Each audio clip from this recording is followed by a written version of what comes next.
जय गुरु जी संगत जी। संगत जी, गुरु जी की कृपा, गुरु जी के आशीर्वाद से आज का जो सत्संग मैं आपके साथ शेयर कर रही हूँ, सीमा सचदेवा आंटी का है। ये बहुत प्यारा और ब्लेसिंगफुल सत्संग है। मेरी विनती है आप सभी गुरु परिवार से कि सत्संग को आप अंत तक सुने, ध्यान से सुने, पूरा सुने। संगत जी, गुरु जी की असीम कृपा और उनके चमत्कारिक स्वरूप को आज हम सभी अपने प्रभु की ब्लेसिंग समझकर सुनने जा रहे हैं। आज का सत्संग बहुत ही प्यारा है, इसीलिए बिना स्किप किए इसे ज़रूर सुनिएगा। इसके अलावा अगर आप भी अपने सत्संग अनुभव शेयर करना चाहते हैं तो हिंदी में साफ राइटिंग में आप अपना सत्संग लिखकर हमारी जीमेल आईडी पर सेंड कर सकते हैं, ताकि आपके द्वारा सुनाए गए सत्संग से जो भी गुरुजी महाराज की नई जुड़ने वाली संगत होगी उन्हें गुरुजी के कल्याण महिमा अनुभव के बारे में ज़्यादा से ज़्यादा पता चलेगा। सत्संग आपको पसंद आए तो आप इसको लाइक कीजिए, चैनल को सब्सक्राइब कीजिए, वीडियो को ज़्यादा से ज़्यादा संगत में शेयर ज़रूर कर दीजिएगा और बेल आइकन दबाना बिल्कुल भी नहीं भूलिएगा, क्योंकि जब भी कोई लेटेस्ट सत्संग आएगा उसका नोटिफिकेशन अपने आप आपके पास आएगा। तो सुनते हैं सीमा आंटी का सत्संग, करते हैं गुरु जी का पवित्र मंत्र जाप। ओम नमः शिवाय, शिव जी सदा सहाय। ओम नमः शिवाय, गुरु जी सदा सहाय। जय गुरु जी संगत जी।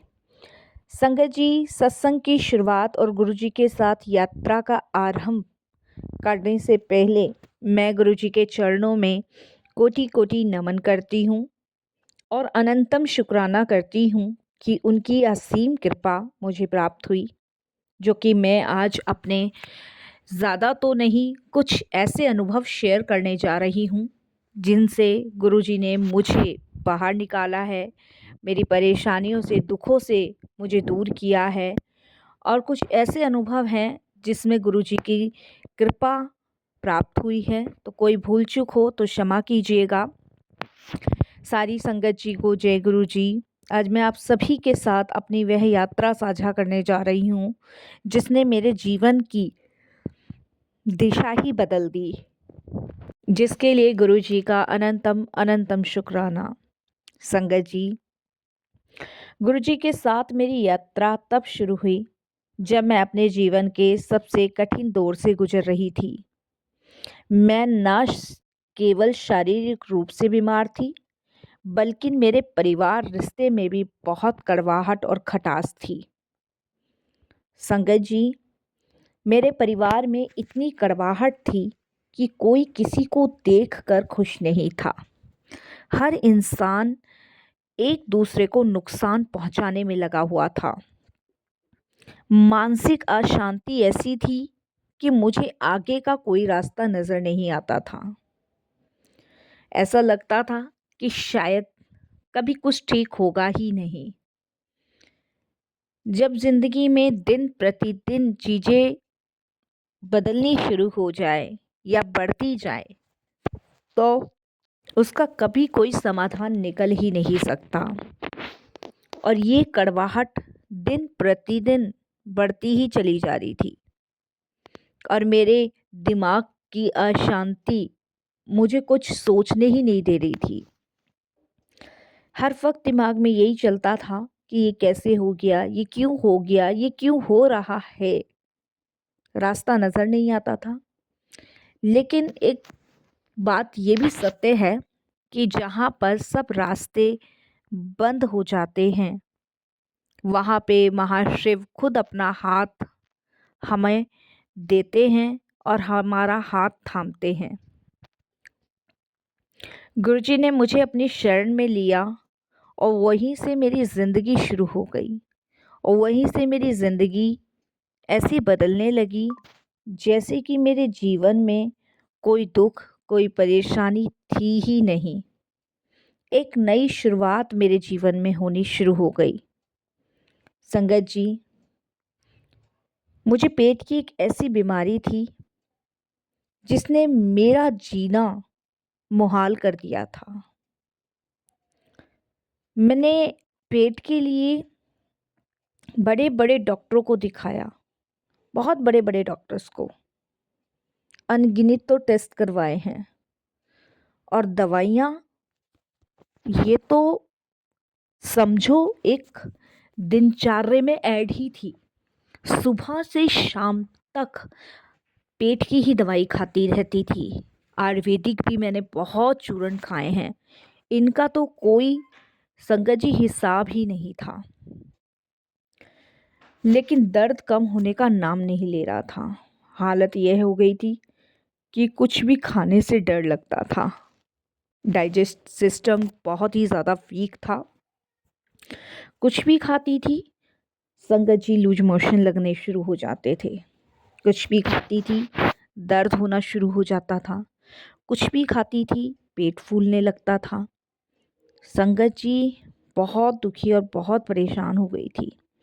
डॉक्टर्स को दिखा दिखा के और दवाइयाँ खा खा के बड़ा बुरा हाल हो चुका था मेरा संगत जी। और कहते हैं ना कि जब इंसान दुखी और परेशान हो जाता है ना, तो वह उसके मुंह से यही निकलता है कि हे भगवान, या तो तू मुझे उठा ले या फिर मुझे सही कर दे। तो ऐसी कंडीशन में मेरे मुंह से भी यही निकलता था कि भगवान, या तो तू मुझे उठा ले या मुझे ठीक कर दे, क्योंकि मैं इतनी दुखी और संगत जी परेशान हो चुकी थी ऐसे हालात में। एक दिन संगत जी मेरे एक जानने वाले हैं और मैंने उनको ये सारी बात बताई। तो उन्होंने मुझे कहा कि आप एक बार बड़े मंदिर जाके क्यों नहीं आती, वहाँ पर जाओ, वहाँ पर आप जाओगे ना तो देखना आप ठीक हो जाओगे। तो मैंने बोला वहाँ क्या दवाई मिलती है, क्या है? उन्होंने कहा वहाँ का लंगर प्रसाद, चाय प्रसाद ही दवाई बन जाएगा आपकी। मैंने कहा चाय तो मेरे लिए जहर है। उन्होंने कहा यही तो गुरुजी के तरीके हैं। तो मैंने कहा देखो मैं तो कभी गई नहीं, मैं तुम्हारे साथ चलती हूँ, मुझे लेके चलो। तब संगत जी उनके साथ मैं पहली बार बड़े मंदिर गई थी। ये मेरे बेटी के ससुर और सास थी जो मुझे लेके गए। संगत जी वहाँ पहुँचते ही मैंने गुरुजी का स्वरूप देखा। मुझे बड़ी शांति सुकून सा मिला, माथा टेका और मैंने वहाँ चाय प्रसाद लिया, जल प्रसाद पिया, अच्छा लगा। और उसके बाद मैं घर आ गई। घर आने के बाद मेरी बेटी का ससुराल मेरी 4 गली छोड़ के ही है संगत जी। तो मेरे समधी और समधन अपने घर चले गए, मैं घर आ गई। बड़ा अच्छा सा लगा, पर डर ये था कि भाई वहाँ पे लंगर करा है, जल प्रसाद चाय प्रसाद लिया है, अब रात भर परेशान रहूँगी। लेकिन रात को मुझे बढ़िया नींद आई, बहुत बढ़िया नींद आई। और मैंने ड्रीम में एक ऐसा सपना देखा जिसे मैं आप सभी के साथ बांट रही हूँ। मैंने सपने में गुरुजी देखे जो मुस्कुरा रहे थे और मुस्कुराते हुए बोले कल्याण हो गया, जा ऐश कर। उस सपने में मुझे संगत जी कुछ समझ नहीं आया कि कल्याण क्या होता है, ऐश क्या होती है, मुझे नहीं पता। लेकिन जब मैं सुबह उठी तो मैंने महसूस किया कि जो दर्द मुझे सालों से तड़पा रहा था वह दर्द गायब हो चुका था। देखो संगत जी कितनी बड़ी बात है। बिना किसी सर्जरी या बिना किसी दवाई के गुरुजी ने मेरा पेट का जो दर्द था वो जड़ से ख़त्म कर दिया। वह बीमारी जिसे डॉक्टर लाइलाज बता रहे थे वो गुरुजी ने हवा में उड़ा दी। संगत जी मैंने सुबह फ़ोन किया अपनी बेटी के ससुराल, उसके साथ ससुर आए, मैंने उन्हें ये बात बताई। तो उन्होंने कहा कि भाभी जी आज आप जो है ना हमारे कहने से चाय पियो, आपका गुरुजी कल्याण कर चुके, ठीक हो। मैंने कहा भाई देखो मैंने वहाँ चाय पी ली, अभी मैं ठीक हो गई हूँ, मेरे को डर है कि अगर मैं पीऊँगी दोबारा ना हो जाए। उन्होंने कहा भाभी जी अब आप कुछ नहीं होगा। मेरी बेटी की सास ने संगत जी चाय बनाई लेकर आई, मैंने चाय पी और मुझे उस दिन कुछ नहीं हुआ, मैं बिल्कुल ठीक। संगत जी उसके बाद तो मैंने गुरुजी के दरबार जाना कंटिन्यू शुरू किया। गुरुजी के दरबार में जो लंगर मिलता है ना वे केवल भोजन नहीं है बल्कि साक्षात अमृत और दवाई है, जिसे संगत जी मैंने ग्रहण करना शुरू कर दिया। जहाँ मैं इतनी दवाइयाँ खा रही थी उससे दुखी हो चुकी थी, और गुरुजी के लंगर की दवाई खाकर तो संगत जी ये तो अमृत है। जबकि संगत जी डॉक्टर ने मुझे मिर्च मसाले तना भुना सब मना कर दिया था, लेकिन गुरुजी के दरबार में मैंने वहाँ तीखा भी खाया, घी से भरपूर लंगर प्रसाद खाया है। ये लगा लो संगत जी, इतने इतने मसाले का लंगर मेरे पास भेजा गुरुजी ने, मैंने वो दबा के खाया। मेरे मन में जो डर था ना कि मेरी तबीयत बिगड़ जाएगी, पर वो चमत्कार ऐसा देखे कि वह लंगर खाते ही मेरे शरीर में एक नई ऊर्जा सी भर जाती थी। उस लंगर को खाते ही मेरे शरीर के अंदर एक एनर्जी सी दौड़ती थी। संगत जी, जिसे मैं जहर समझ रही थी कि ये तो डॉक्टर ने मना किया है, इसे खाने से ऐसा हो जाएगा, इसे खाने से ऐसा हो जाएगा, उसी को गुरुजी ने अमृत बना दिया। और उसी लंगर ने मेरे शरीर की अंदरूनी गंदगी को साफ कर दिया। अब ये कैसे किया, कैसे नहीं किया, ये गुरुजी जानते हैं, मैं नहीं जानती। लेकिन मेरी अंदरूनी की गंदगी साफ कर दी गुरुजी ने। गुरुजी सिखाते हैं कि अगर श्रद्धा हो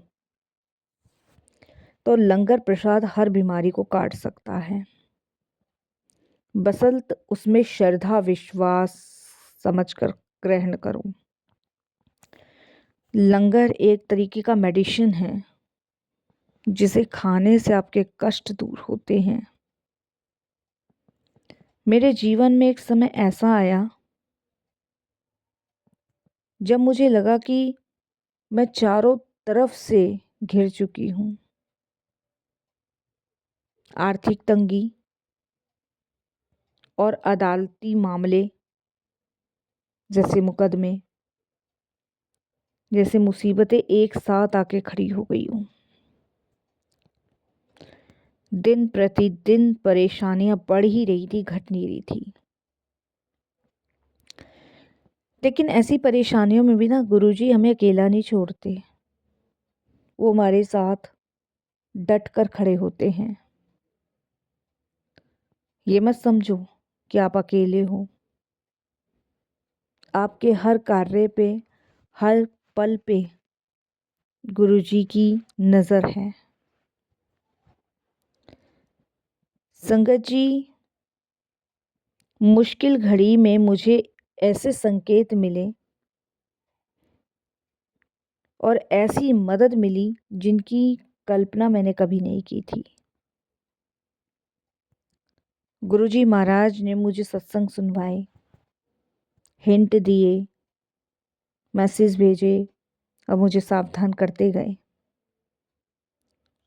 गुरुजी महाराज ने मुझे उस गहरे गड्ढे से खींचकर बाहर निकाला जिसके बारे में मैंने कभी सोचा नहीं था। और मुझे उन्होंने एहसास कराया कि चिंता मत कर, मैं बैठा हूँ, तू फिक्र मत कर, मैं हूँ, तेरा कोई बाल बाका भी नहीं कर पाएगा। मैंने बताया संगत जी कि मेरे घर के परिवार के सदस्य एक दूसरे को निरंतर नुकसान पहुंचाने में लगे हुए थे। कैसे भी ये बर्बाद हो ऐसा संगत जी कड़वाहट भरा रिश्ता था मेरा। और इसी कड़वाहट की वजह से अदालतों में केस डाल दिए गए थे, जिसकी उम्मीद मुझे तो कभी लगती नहीं थी कि कभी होगी या कभी बचेगी। लेकिन जहाँ पे सब चीज़ ख़त्म हो जाती है ना, वहाँ पे गुरुजी की कृपा शुरू होती है। संगत जी, बीमारी के साथ साथ मेरे घर के रिश्ते में भी बहुत तनाव था। छोटी छोटी बातों पे कलह होना, और परिवार टूटने की कगार पे था। बहुत दुखी और परेशान होती थी मैं अपने परिवार को देख के। थोड़ी बहुत देर का समझ आता है, 1-2 दिन का भी समझ आता है, लेकिन निरंतर अगर ऐसी चीज़ें बनी रहें तो किसी की समझ नहीं आता। मैंने गुरुजी के चरणों में अपनी अरदास रखी कि गुरुजी ऐसी कृपा कर दो कि सब ठीक हो जाए। गुरुजी का स्वरूप घर में आने के बाद और उनकी ऐसी कृपा हुई, धीरे धीरे घर के लोगों के स्वभाव बदलने लगे। घर में जो नफरत थी वो प्यार में बदल गई। गुरुजी ने न केवल मेरा शरीर ठीक किया, बल्कि मेरे बिखरते हुए रिश्तों को भी जोड़ दिया, जिसके बारे में मैंने कभी नहीं सोचा था। इसके लिए मैं हमेशा गुरुजी की एहसानमंद हूँ कि उन्होंने धीरे धीरे सब चीज़ों को ठीक किया। पहले मुझे हेल्थ बख्शी, फिर परिवार बदला, फिर परेशानियां ख़त्म करी, मुकदमे ख़त्म करे। संगत जी, गुरुजी भगवान हैं, वह महाशिव हैं। वे हमारे बिना बोले ही सब जानते हैं। हम कुछ भी ना बताएं, वो सब कुछ जानते हैं। वे हमारे कर्मों के लेख काट रहे हैं और काटते हैं, और हम एक नया जीवन देते हैं। बस ज़रूरत है कि उनके प्रति अटूट विश्वास, श्रद्धा और सब्र होना चाहिए। आज मैं जो भी कुछ हूँ, सिर्फ और सिर्फ गुरुजी की कृपा से हूँ। शुक्राना, तहे दिल से शुक्राना गुरुजी।